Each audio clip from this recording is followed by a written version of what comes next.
नमस्कार सभी को। मैं Navneet Gautam classes of physics में आप सभी का स्वागत करता हूं। तो न्यूटोनियन मैकेनिक्स में थर्ड यूनिट हमारी चल रही है, जिसमें मैंने आपको लास्ट में जो टॉपिक कराए थे 3-4 क्लास ली हैं वो आपने बहुत अच्छे से तैयार कर लिए होंगे। आइए आज की क्लास में बहुत आसान से टॉपिक पढ़ेंगे जो आप 11वीं क्लास में भी पढ़ कर आए हैं। तो हेडिंग डालें रिलेशन बिटवीन,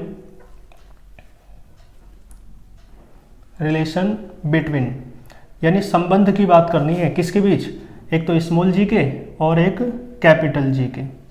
ठीक है, relation between small g and capital G. Small g क्या होता है आप जानते हैं, इसे कहते हैं गुरुत्वाकर्षण नियतांक। गुरुत्वाकर्षण नियतांक ये है, इसे कहते हैं गुरुत्वीय त्वरण।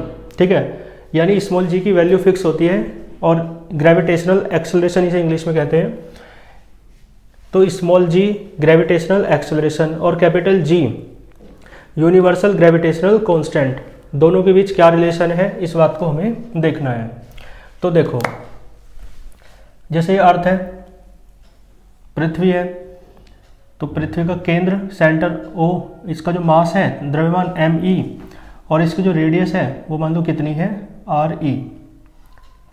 यहाँ पर एक कोई बॉडी रखी है जिसका मास कितना है m।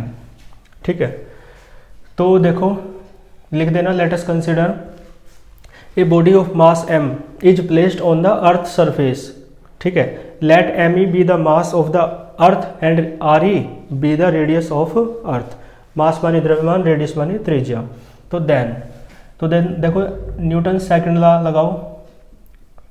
Newton second law, Newton का दूसरा नियम बताओ क्या होता है, याद है ना, F बराबर m में होता है मास इनटू एक्सेलरेशन। लेकिन यहाँ पर एक्सेलरेशन जो है ना वो ग्रेविटेशनल एक्सेलरेशन है, यानी जो त्वरण है वो गुरुत्वीय त्वरण के बराबर है g के, और g की वैल्यू होती है 9.8 मीटर प्रति सेकंड स्क्वायर। तो F बराबर क्या हो जाएगा यहाँ पर mg, इक्वेशन नंबर फर्स्ट। और न्यूटन्स ग्रेविटेशनल लॉ भी आप जानते हो, फ्रॉम न्यूटन्स ग्रेविटेशनल लॉ तो मैंने आपको पढ़ाया था, न्यूटन का गुरुत्वाकर्षण नियम, न्यूटन्स ग्रेविटेशनल लॉ, न्यूटन का गुरुत्वाकर्षण नियम।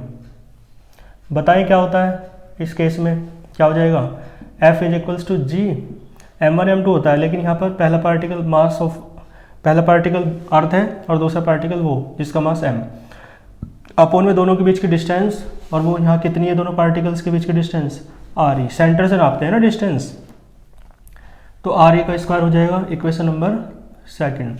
देखो ये भी फोर्स है न्यूटन के सेकंड लॉ के अनुसार, ये भी फोर्स है न्यूटन के ग्रेविटेशनल लॉ के अनुसार, तो दोनों को बराबर रख दो। तो from first and second we have,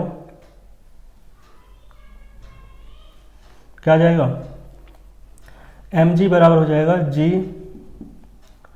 m upon RE square, m से m कट जाएगा तो स्मॉल g बराबर आएगा capital G me upon RE square. ये रिलेशन होता है स्मॉल g और कैपिटल G के बीच। ठीक है, यहाँ तक आपको कोई भी दिक्कत नहीं होगी, यहाँ तक नोट कीजिए, कोई भी इसमें समस्या आपको नहीं होगी। इसके बाद आप हेडिंग देखें वेरिएशन ऑफ G, यानी G में वेरिएशन देखना है आपको, above and below earth surface, है ना। अबोव का अर्थ ऊपर और बिलो का अर्थ नीचे, यानी जो पृथ्वी का तल है ना उससे ऊपर जाने पर, है ना, कोई जैसे पार्टिकल है, ये पिंड है, वस्तु है, ये अभी तो अर्थ के सरफेस पर रखी है धरातल पर, लेकिन इस वस्तु को उठाकर यदि आप ऊपर लेके जाओगे तो G की वैल्यू में क्या वेरिएशन होगा, वेरिएशन यानी परिवर्तन, क्या परिवर्तन होगा, ऊपर जाने पर क्या परिवर्तन होगा, और इस वस्तु को यदि अर्थ के भीतर लेके जाएं तो क्या परिवर्तन होगा G की वैल्यू में, ये बात आपको देखनी है। ठीक है, तो पहले इसमें बात कर लेते हैं अबव द सरफेस। लेकिन अबव द सरफेस और बिलो द सरफेस से पहले भी आपको कुछ करना पड़ेगा, और इसमें डेरिवेशन करना पड़ेगा कहाँ तक, सेम एज अप टू, जैसे मैंने अभी कराया ना G स्मॉल g और कैपिटल G में रिलेशन, तो पहले आपको यहाँ तक सेम करना पड़ेगा, उसके बाद का प्रोसेस तब स्टार्ट होगा। ठीक है, और अब बात कर रहे हैं कहाँ, अबव द अर्थ सरफेस। तो अबव द अर्थ सरफेस, ठीक है, यानी पृथ्वी तल के ऊपर जाने पर जी की वैल्यू में क्या परिवर्तन होगा वो देखना है। यहाँ तक करना है आपको डेरिवेशन बिल्कुल ऐसा ही जैसे मैंने अभी किया था, यानी इस डेरिवेशन में भी वो डेरिवेशन अपने आप ही आ जाएगा, ठीक है। और डायग्राम बनाना है तो देखो ए पार्ट का डायग्राम देखो, ये फर्स्ट पार्ट का डायग्राम है, ऐसा सारा रहेगा। लेकिन ये अब मान लो इस बॉडी को जिसका मास m है आप कितनी हाइट पर ले गए, मान लो अर्थ के सरफेस से आप स्मॉल h हाइट पर ले गए, ठीक है, कितनी हाइट पर ले गए, स्मॉल h पर। और केंद्र से दूरी नापते हैं तो दूरी मान लो अब कितनी हो गई, ठीक है, स्मॉल r, कोई दिक्कत वाली बात आपको नहीं होगी। और स्मॉल r बराबर है आर ई प्लस एच। तो देखो g जो अर्थ के सरफेस पे तो ये होता है, ये आपने निकाल दिया, वहाँ तक करना है डेरिवेशन। और अर्थ की सरफेस के ऊपर जो है मान लो जी डैश है, जी तो नहीं रहेगा, कुछ बदल जाएगा ना, वैल्यू बदल के जी डैश हो गई। अब कितनी होगी, G M E upon R E है ना, आर ई, तो आर ई बढ़ के कितना हो गया, आर ई प्लस एच, तो हो जाएगा आर ई प्लस एच का whole square. Equation number second.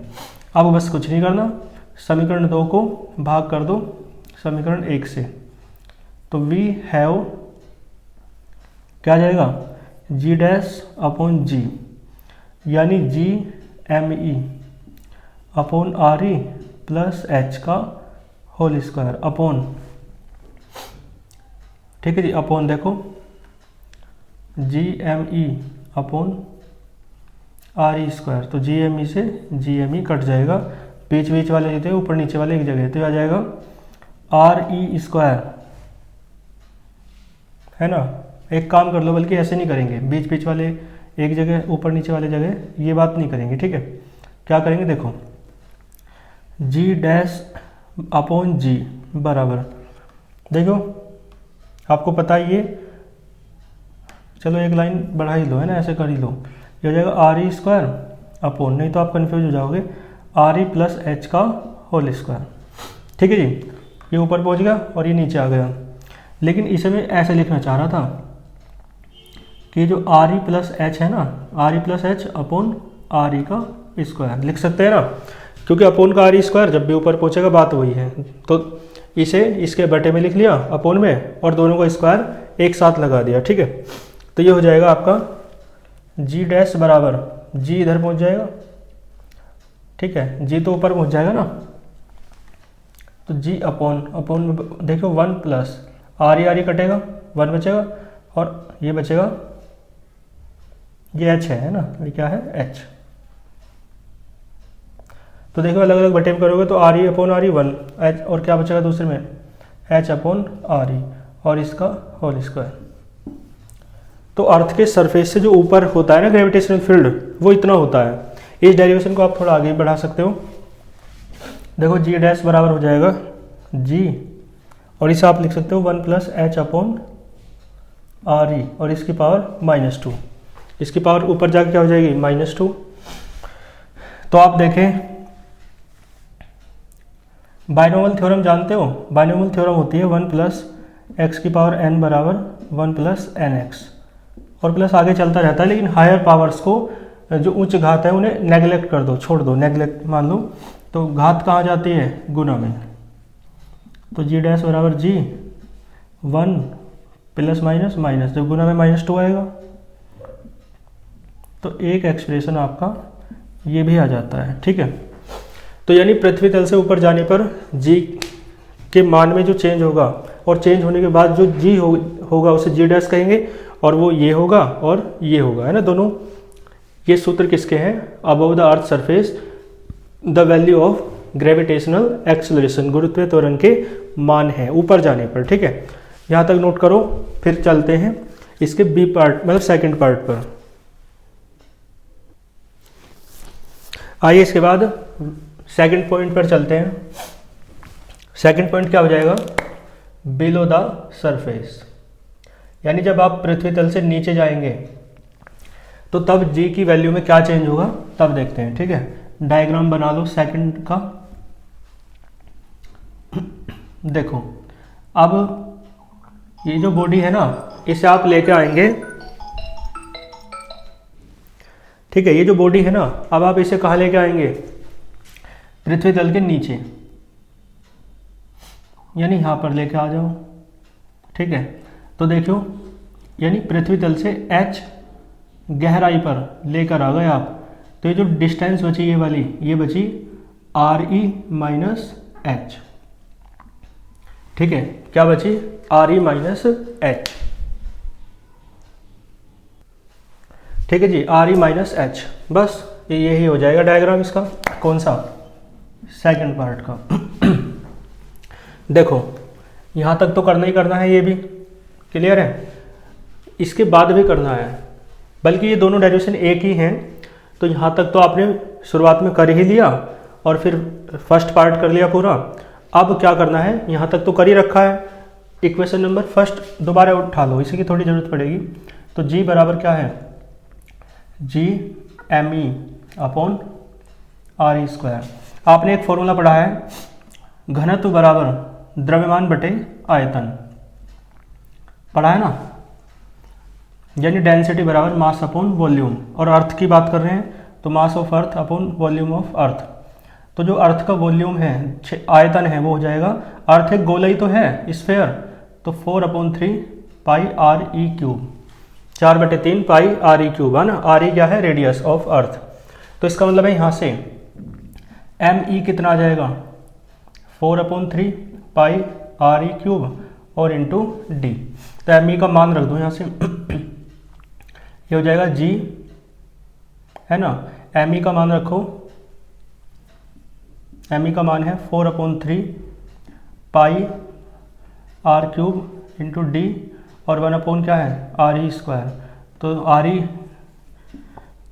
क्या बचा, 4/3 पाई है ना, G और RE की घात 1 बची और into D, equation number second. इस तरीके से करना है। ठीक है, आप देखो जब ऊपर जाओगे अर्थ के सरफेस के, ऊपर नहीं बल्कि नीचे, बिलो द अर्थ सरफेस, जब आप अर्थ सरफेस के कहाँ जा रहे हैं, नीचे जा रहे हैं, पृथ्वी तल के नीचे, तो देखो जी डैश हो जाएगा, ये भाई डैश कहना पड़ेगा। तो देखो 4/3 सेम रहेगा, पाई जी, डी भी सेम रहेगा, लेकिन RE घट के कितना हुआ है अब, RE माइनस h और इंटू में डी, समीकरण नंबर 3 को 2 से भाग कर दो, है ना। Equation third is divided by, किससे डिवाइड कर रहे हो, 2 से। तो वी हैव, आपको मिलेगा g डैश अपॉन जी बराबर, ये क्या है, 4/3 पाई जी RE माइनस h और इंटू डी। डी क्या है, डेंसिटी, घनत्व, किसका, अर्थ का, और अपॉन में 4/3 पाई RE क्यूब और इंटू डी। ठीक है जी, जी भी है बल्कि, जी RE इंटू डी, ये है। तो देखो 4 ये कट जाएगा, जी से जी कटेगा, डी से डी कटेगा, तो देखो जी डैश बराबर अपॉन जी बराबर बचेगा RE minus H upon RE को अलग अलग बटे में लिख दो, तो जी डैश आपका क्या, जी इधर पहुंच गया और ये हो गया 1 माइनस एच अपॉन RE। यह है पृथ्वी तल के नीचे जाने पर गुरुत्वीय त्वरण यानी ग्रेविटेशनल एक्सेलरेशन में वेरिएशन यानी परिवर्तन। ठीक है, तो ये एक्सप्रेशन आपका कंप्लीट हुआ, ये डेरिवेशन आपका कंप्लीट हुआ, इसे यहाँ तक नोट कीजिए। आइए इसके बाद चलते हैं नेक्स्ट टॉपिक पर। अब हम बात करते हैं सैटेलाइट्स की। तो सैटेलाइट्स के बारे में बेसिक इंट्रोडक्शन मैंने आपको दे दिया था। मैंने बताया था सैटेलाइट्स जो हैं उन्हें उपग्रह कहते हैं, और वो 2 प्रकार के होते हैं। एक तो होते हैं नेचुरल सैटेलाइट, प्राकृतिक उपग्रह, जैसे कि अपना चंद्रमा, मून, और एक होते हैं आर्टिफिशियल सैटेलाइट, जैसे कि मैंने बताया था आर्यभट्ट प्रथम। ठीक है, जिन्हें कृत्रिम उपग्रह भी कहते हैं।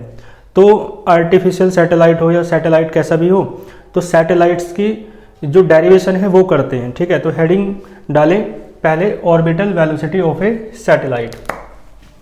इसे हिंदी में कहेंगे उपग्रह का कक्षीय वेग। कक्षीय यानी कक्षा का वेग, यानी कोई उपग्रह अपनी कक्षा में घूमते हुए, किसी ग्रह के चारों ओर अपनी कक्षा में घूमते हुए जितने वेग से घूमता है उस वेग को कक्षीय वेग कहते हैं। और इंग्लिश में क्या कहते हैं, ऑर्बिटल वेलोसिटी। तो ऑर्बिटल वेलोसिटी किसकी है, ऑफ ए सैटेलाइट, यानी किसी उपग्रह का कक्षीय वेग। ठीक है, तो ध्यान देना, पहले इसकी डेफिनेशन लिख लो, डेफिनेशन डेरिवेशन दोनों एक साथ करा दूँ, डेफिनेशन आए तो डेफिनेशन कर देना और डेरिवेशन आए तो डेरिवेशन कर देना। तो देखो मैंने बताया कोई भी उपग्रह किसी ग्रह के चारों ओर जितने वेग से घूमता है, यानी कोई भी उपग्रह किसी ग्रह के चारों ओर अपनी कक्षा में जितने वेग से घूमता है उसे उपग्रह का कक्षीय वेग कहते हैं। ठीक है, तो देखें, यानी द वेलोसिटी, ऐसा वेग, द वेलोसिटी थ्रू विच, जिसके द्वारा, यानी जितने वेग से, है ना, थ्रू विच मानी जिससे, यानी वह वेग जिससे, है ना, कोई उपग्रह, एनी प्लैनेट, उपग्रह को सैटेलाइट कहते हैं, एनी सैटेलाइट, क्लियर है। The velocity through which any satellite, मैंने बताया घूमता है, रिवॉल्व, परिक्रमा करता है, रिवॉल्व आएगा, अकेला है ना, रिवॉल्व्स किसके चारों ओर, ग्रह के चारों ओर, तो अराउंड द प्लैनेट, और कहाँ, अपनी कक्षा में, तो इन इट्स ऑर्बिट, क्लियर है। तो कोई मतलब वह वेग जिससे कोई उपग्रह किसी ग्रह के चारों ओर अपनी कक्षा में घूमता है क्या कहलाता है, कक्षीय, उपग्रह का कक्षीय वेग कहलाता है। तो लिख देना इज नोन एज, क्या कहलाता है, is known as orbital velocity of a satellite. ठीक है, और इसे आप डिनोट करते हैं, लिख देना it is denoted by v o, o का मीन्स ऑर्बिटल और वी का मीन्स क्या है, वेलोसिटी, तो इसे आप वी ओ से डिनोट करते हैं। ठीक है, आओ इसके डेरिवेशन की ओर चलते हैं। ये इसकी डेफिनेशन हो गई। तो देखो डेरिवेशन में पहले डायग्राम बना लेते हैं ना, तो आप वीडियो को पॉज करके इस डेफिनेशन को नोट कर लेना। इसका डायग्राम बना लेते हैं। तो कोई ग्रह है, जैसे कि अपने ग्रह की बात कर लो, पृथ्वी है, ठीक है, ये हमारी अर्थ है, अर्थ का सेंटर, अर्थ का मास और अर्थ की रेडियस आ रही, ठीक है, और इसके चारों ओर, इसके चारों ओर है ना, बस थोड़ा है ना बनाना आप प्रकार से अच्छे से, बीच में को बनाता हूँ है, या चल जाएगा काम, चलो है ना, चला लो काम फिलहाल। देखो तो ध्यान देना, ये कक्षा है, ऑर्बिट है किसका, उस सैटेलाइट का जिसमें वो घूम रहा है। तो मान लो ये सैटेलाइट है जिसका मास है m, और वो कितने, इसका जो ऑर्बिट है उसकी रेडियस कितनी है, मान लो स्मॉल r है, ठीक है, कितनी रेडियस है, स्मॉल r, ठीक है, और अर्थ के सरफेस से ये जो हाइट है ऑर्बिट तक की वो h है, तो यानी r बराबर है RE प्लस h, ठीक है, ये भी तो r है, सब जगह r है, तो r बराबर क्या है, RE प्लस h। क्लियर है, बात समझ में आई। और ये जो मास m का सैटेलाइट है, ये वेलोसिटी VO से चारों ओर घूम रहा है, किसके, इस प्लेनेट के, इसमें कोई भी समस्या आपको नहीं होगी, ठीक है। तो VO क्या है, इसे ही उपग्रह का कक्षीय वेग कहते हैं, ऑर्बिटल वेलोसिटी कहते हैं। क्लियर है, चलो तो देखो एक बात बताओ, मैंने आपको बताया था कि कोई भी ग्रह सूर्य के चारों ओर घूमे या न्यूक्लियस के चारों ओर, यानी नाभिक के चारों ओर इलेक्ट्रॉन्स घूमे, तो मैंने बताया था अट्रैक्शन फोर्स लगेगा, लगेगा ही नहीं भाई, जो न्यूक्लियस और इलेक्ट्रॉन्स के बीच है उसे बोलते हैं electrostatic attractive force, electrostatic attraction force, यानी स्थिर वैद्युत बल आकर्षण बल, है ना, स्थिर वैद्युत आकर्षण बल। और जो ग्रह घूम रहा है सूर्य के चारों ओर, तो उसे बोलते हैं ग्रेविटेशनल फोर्स, गुरुत्वाकर्षण बल। तो इसका मतलब है, न्यूटन ने बताया था ब्रह्मांड में किन्हीं दो पिंडों के बीच एक आकर्षण का बल कार्य करता है, जिसे गुरुत्वाकर्षण बल कहते हैं। तो देखो ये भी क्या है, एक बॉडी है, पिंड है, इसे अर्थ है, और ये क्या है, सैटेलाइट है। तो दोनों के बीच भी अट्रैक्शन फोर्स लगेगा ना, ग्रेविटेशन फोर्स, तो ग्रेविटेशन फोर्स लगेगा। और ये ग्रेविटेशनल फोर्स जो है, आप एक फोर्स और जानते हैं जिसे आप कहते हैं सेंट्रीपिटल फोर्स, यानी उसे बोलते हैं अभिकेंद्र बल। और आपने 11वीं क्लास में पढ़ा होगा, मैंने बताया, मतलब जो मुझसे पढ़े हैं मैंने उन्हें बताया होगा। देखो क्या होता है, देखो एक बार हिंदी में सुन लो। जब कोई पिंड है ना, या कोई कण किसी वृत्त के चारों ओर या सरल, इसे क्या बोलते हैं, वृत्ताकार गति करता है, एक समान वृत्तीय गति करता है, ठीक है। तो जब कोई कण एक समान वृत्तीय गति करता है तो केंद्र की ओर एक बल उत्पन्न हो जाता है जिसे अभिकेंद्र बल कहते हैं, ठीक है। सुनो ध्यान से। When a particle performs circular motion, uniform circular motion, तो when a particle performs uniform circular motion, तो there produce a force towards the centre है ना of the path. This force is known as centripetal force. इसे centripetal force या अभिकेंद्र बल कहते हैं, जो केंद्र की ओर लगता है, ठीक है। तो ये जो अभिकेंद्र बल है, जो सेंट्रीपिटल फोर्स है, ये कहाँ से मिलता है, कहाँ से आ जाता है अपने आप, है ना। यदि इस केस में देखें तो ये ग्रेविटेशनल फोर्स से मिल जाता है, यानी ग्रेविटेशनल फोर्स ही सेंट्रीपिटल फोर्स में कन्वर्ट हो जाता है। अभिकेंद्र बल कहाँ से मिलता है, गुरुत्वाकर्षण बल से। गुरुत्वाकर्षण बल ही अभिकेंद्र बल में बदल जाता है, ठीक है। और यदि एटम के लिए देखें, परमाणु के लिए देखें, तो ये जो सेंट्रीपिटल फोर्स है वो कहाँ से मिलता है, इलेक्ट्रोस्टैटिक फोर्स से, ठीक है। चलो, तो इसका मतलब है, मैं ये कहना चाह रहा हूँ, यहाँ से एक बात है, बेसिक बात है तो मैं लिख दूंगा नोट्स में और बाकी आप भी लिख देंगे। एक बार सुन लो। Let us consider a satellite of mass m is revolving, है ना, is revolving around the earth है ना, around the earth of mass me and radius re। Earth की मास कितना है me और रेडियस कितनी है re, ठीक है। Is revolving around the earth of mass me and radius re in the orbit में, अपने कक्षा में, in the orbit of radius small r with velocity vo या विद ऑर्बिटल वेलोसिटी vo, ठीक है। At small h height from the earth surface. एक ही sentence में सारी फिजिकल क्वांटिटी को हमने ले लिया है, ठीक है। लिख लेंगे, बाकी मैं भी PDF नोट्स में लिख के आपको सेंड कर दूंगा। देखो ध्यान देना। इसके बाद फिर मैंने बताया कि यहाँ पर जो सेंट्रीपिटल फोर्स है वो कहाँ से मिलता है।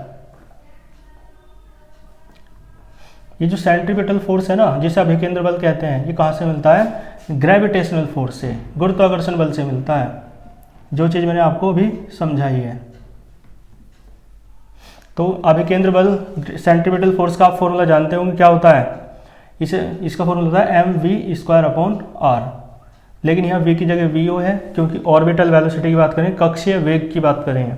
और ग्रेविटेशनल फोर्स होता है Gme हो जाएगा, और m हो जाएगा अपॉन r² हो जाएगा, ठीक है। ये वाला दोनों के बीच की दूरी, डिस्टेंस, क्लियर है। तो m से m कटेगा और एक r कट जाएगा, तो vo² आ जाएगा Gme अपॉन r। तो vo आपका कितना आया, √Gme अपॉन r। ये आपकी ऑर्बिटल वेलोसिटी का एक्सप्रेशन है। और चूंकि आप जानते हैं स्मॉल r किसके बराबर है, re प्लस h के बराबर है, तो vo किसके बराबर जाएगा, √Gme upon re plus h, ठीक है जी। vo किसके बराबर हो जाएगा, √Gme upon re plus h। इसमें कोई दिक्कत आपको नहीं होगी। हाँ, एक स्पेशल केस और देख लो।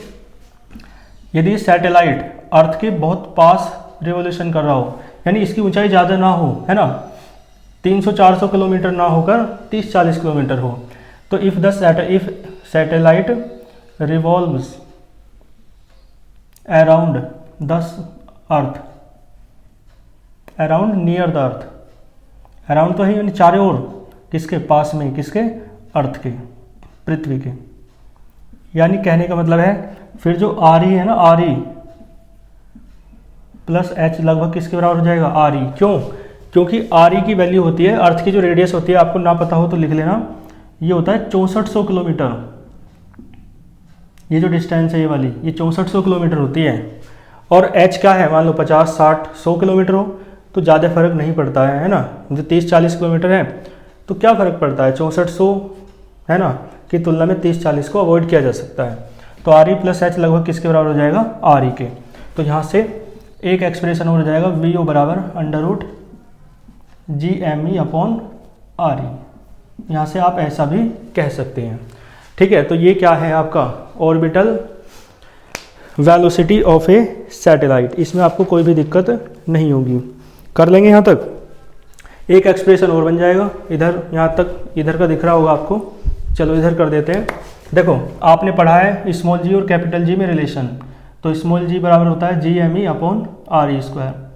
तो यहाँ से बताओ जी एम ई क्या आ जाएगा, जी आर ई स्क्वायर हो जाएगा नहीं, तो जी एम ई की जगह वहाँ क्या रख दो जी आर ई स्क्वायर। तो सो वी ओ बराबर under root ji are E square upon क्या है आर ई। तो उस एक्सप्रेशन में जी एम ई की जगह small ji are E square रख दिया, तो आर ई एक कट जाएगा, तो वी ओ बराबर क्या आएगा अंडर रूट जी आर ई। तो ऑर्बिटल वेलोसिटी के आपके पास 1 2 3 4 एक्सप्रेशन आ गए। सबसे मेन ये है, ठीक है। आर बराबर आर ई प्लस एच होता है तो कोई अलग बात नहीं है। बाकी 1 2 और 3 एक्सप्रेशन तो आपको याद रखने ही रखने हैं, ये बात तो आपको पता है, ठीक है। यहाँ तक नोट कीजिए, फिर चलते हैं नेक्स्ट पर,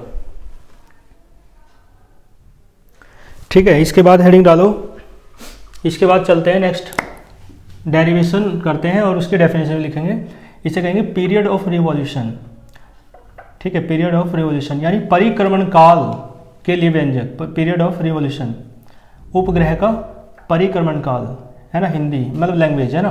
तो period of revolution of a satellite, किसी उपग्रह का परिक्रमण काल क्या होता है। तो परिक्रमण काल आप जानते हैं है ना, किसी उपग्रह के द्वारा है ना, किसी उपग्रह के द्वारा किसी ग्रह के चारों ओर एक चक्कर को या एक परिक्रमा को पूरा करने में लगे समय को उपग्रह का परिक्रमण काल कहते हैं। इसे कैपिटल टी से लिखते हैं, प्रदर्शित करते हैं। देखो तो यानी कहने का मतलब है the time taken by the satellite. कौन ले रहा है टाइम, सैटेलाइट। तो the time taken by the satellite, ठीक है जी। The time taken by the satellite, क्यों ले रहा है टाइम, टू कंप्लीट, पूरा करने में, एक चक्कर, 1 रिवॉल्यूशन यानी परिक्रमा, ठीक है। क्लियर है। तो the time taken by the satellite to complete 1 revolution, किसके चारों ओर है ना, किसी उपग्रह के चारों ओर, अराउंड एनी प्लैनेट। हम तो एग्जाम्पल पृथ्वी का ले रहे हैं, लेकिन ग्रह तो कोई सा भी हो सकता है क्योंकि सबके अपने अपने उपग्रह हैं। तो ठीक है, the time taken by the satellite to complete 1 revolution around any planet, ठीक है। इसे आप क्या कहते हैं, इज नोन एज, लिख देना, इसे ही आप कहते हैं period of revolution of a satellite, ठीक है। और इट इज डिनोटेड बाय, लिख देना कैपिटल टी, इसे आप कैपिटल टी से लिखते हैं। इसमें कोई भी समस्या आपको नहीं होगी, ठीक है जी। चलो फिर इसके डेरिवेशन पे चलते हैं। यहाँ तक आप वीडियो को पॉज करके नोट कर लेना, ठीक है। इसकी डेफिनेशन अब देखो, इसका डेरिवेशन करना है तो डायग्राम तो यही बनाना है ना, और डायग्राम बनाने के साथ साथ सारा डेरिवेशन बिल्कुल सेम है। कहाँ तक, वी ओ बराबर under root G M E upon R तक, यहाँ तक बिल्कुल सारा सेम रहेगा, ठीक है जी। यहाँ तक कर लेना और इसे इक्वेशन फर्स्ट डाल देना। सारा डेरिवेशन यहाँ तक सेम है, उसके बाद मैं कर रहा हूँ, देखो देन, ठीक है जी। देखो देन करके क्या करना है, हमें निकालना है पीरियड ऑफ रिवॉल्यूशन यानी time. Period of revolution time ही तो है, पीरियड यानी टाइम, पीरियड यानी काल और टाइम माने समय। तो समय काल तो पर्यायवाची होते हैं ना। तो टाइम बराबर, आप 6 फॉर्मूला जानते हो, समय बराबर दूरी बटे चाल। तो टाइम बराबर डिस्टेंस अपॉन स्पीड, पढ़ा है ना ये फॉर्मूला। तो देखो टाइम कैपिटल टी यहाँ पर रहेगा, जो पीरियड ऑफ रिवॉल्यूशन है, डिस्टेंस ये है सारी, ये उपग्रह यही तो दूरी तय कर रहा है, और ये है परिधि, वृत्ताकार मार्ग की परिधि यानी सरकमफेरेंस ऑफ सर्कुलर पाथ, ये हो जाएगा 2 पाई आर, ठीक है। स्पीड है वी ओ, ऑर्बिटल वेलोसिटी जैसे आप कह रहे हैं, तो वी ओ की वैल्यू रख दो ऊपर से इक्वेशन फर्स्ट से। यहाँ तक तो करना ही है सारा। तो 2 pi R upon V O under root G M E upon R, ठीक है। तो ये हो जाएगा 2 पाई आर और under root R upon under root G M E, पता है ना, बटे के बटे वाला ऊपर पहुंच गया, लेकिन अंडर रूट में रहेगा। तो टी बराबर क्या आया, देखो 2 पाई अंडर रूट, ये जो r है ना अंडर रूट के अंदर, देखो r को ऐसे नहीं लिख सकते अंडर रूट आर स्क्वायर, तो जो r है ना इसे अंदर ले जाओ अंडर रूट आर स्क्वायर, और एक r अंडर रूट के अंदर पहले से ही है तो r क्यूब हो जाएगा और अपॉन GME। तो टाइम पीरियड का या पीरियड ऑफ रिवोल्यूशन का एक एक्सप्रेशन आपका ये आ गया, इसमें कोई भी दिक्कत आपको नहीं होगी। ठीक है, देखो मैंने कैसे किया है, ध्यान दे लो, कभी कंफ्यूज हो जाओ। 2 पाई अंडर रूट आर तो था, ये जो r है ना इसे लिख लो अंडर रूट आर स्क्वायर और अंडर रूट GME। ठीक है, मुझे याद है मैं भी बहुत दिन परेशान रहा केवल इस बात के लिए कि ये इस लाइन के बाद ये अंदर कैसे पहुंच गया, r की पावर 3 कैसे हो गई। ठीक है, जब मैं था BSc में। ठीक है, चलो क्लियर है, तो समझ में आया। तो ये जो r था इसे अंडर रूट आर स्क्वायर लिख सकते हैं भाई, अंडर रूट से बाहर आके r ही तो आएगा, और अंडर रूट में यहाँ पे है ना 1 पावर है, यहाँ 2 पावर है, अंडर रूट एक ही लगा लो दोनों का, तो r की घात 3 हो जाएगी। समझ गए। अब चूंकि आपको पता है कि स्मॉल r किसके बराबर है, RE प्लस एच के है, तो t बराबर क्या आएगा 2 pi under root RE plus H, और अपोन में इसका क्या आएगा होल क्यूब, और अपोन में क्या है GME। तो एक एक्सप्रेशन आपका ये भी आ गया, लेकिन मेन एक्सप्रेशन यही है, ये तो वैसे ही है ना आया है क्योंकि r बराबर किसके होता है, RE प्लस एच के होता है। ठीक है जी, चलो इधर मैं लिख देता हूँ, यहाँ तक समझ आया, 2 एक्सप्रेशन आ गए। अब देखो क्या करेंगे, एक एक्सप्रेशन वहाँ से आ जाएगा जब आप RE प्लस एच को लगभग किसके बराबर मानोगे, RE के, तो वही लिखना पड़ेगा, इफ सैटेलाइट इज रिवॉल्विंग किसके, देखो सैटेलाइट परिक्रमा कर रहा है कहाँ, near the earth, near around the earth, पृथ्वी के चारों ओर, और नियर, नियर माने पास। तो इसका मतलब है जो RE प्लस एच है वो लगभग किसके बराबर हो जाएगा, RE के बराबर हो जाएगा। ठीक है, तो देखो 100 t का जो मान मिलेगा आपको ये मिल जाएगा RE क्यूब और अपॉन GME, एक ये मिल जाएगा। क्लियर है, क्लियर है जी। चलो और देखो इधर देखेगा आपको, आप एक इसके बाद यहाँ पे है ना, आप जानते हो स्मॉल g बराबर क्या होता है, GME अपॉन RE स्क्वायर। अभी तो प्रूफ कराया था थोड़ी देर पहले, मतलब सबसे पहला डेरिवेशन यही कराया मैंने आपको। ठीक है, तो देखो यहाँ से GME किसके बराबर आएगा, GRE स्क्वायर। सारा काम वही कर रहे हैं जो इससे पहले वाले डेरिवेशन में किया था, है ना। जैसे ये आ गया था, पहले भी ऐसे ही आया था R में, ये वाला, फिर इसके बाद ये रखा, और फिर H RE प्लस एच बराबर RE के रखा, और फिर ऐसे करा। प्रोसेस वही चल रहा है, काम वही हो रहा है। ठीक है, डेरिवेशन बस अलग है लेकिन काम वही कर रहे हैं। ठीक है, तो t बराबर क्या आएगा 2 pi under root RE cube upon GME की जगह रखो GRE स्क्वायर रख दिया, तो t बराबर क्या 2 पाई अंडर रूट, देखो RE ऊपर तो RE बचेगा अपॉन G। एक एक्सप्रेशन आपका ये आ गया। ठीक है, तो देखो 1 2 3 4 एक्सप्रेशन ऑर्बिटल वेलोसिटी के आए थे, 4 ही किसके आए हैं टाइम पीरियड के, जिसमें ये आपका मेन नहीं है क्योंकि ये तो आपको पता है R बराबर RE प्लस एच होता ही है।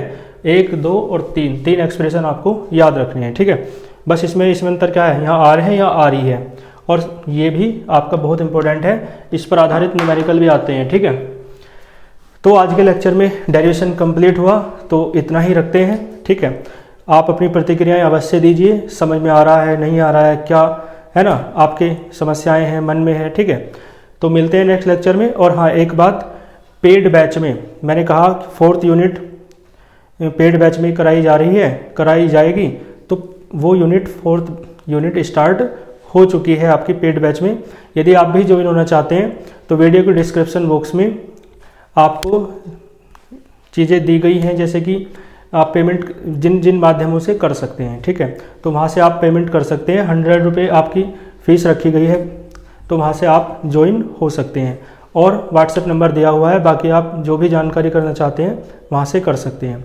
वीडियो के डिस्क्रिप्शन बॉक्स में टेलीग्राम चैनल का लिंक दिया हुआ है, वहाँ से ज्वाइन हो सकते हैं। PDF नोट्स वगैरह आपको ग्रुप में मिलते रहेंगे। ठीक है, अच्छे से पढ़ते रहिए, मिलते हैं नेक्स्ट लेक्चर में। All the very best.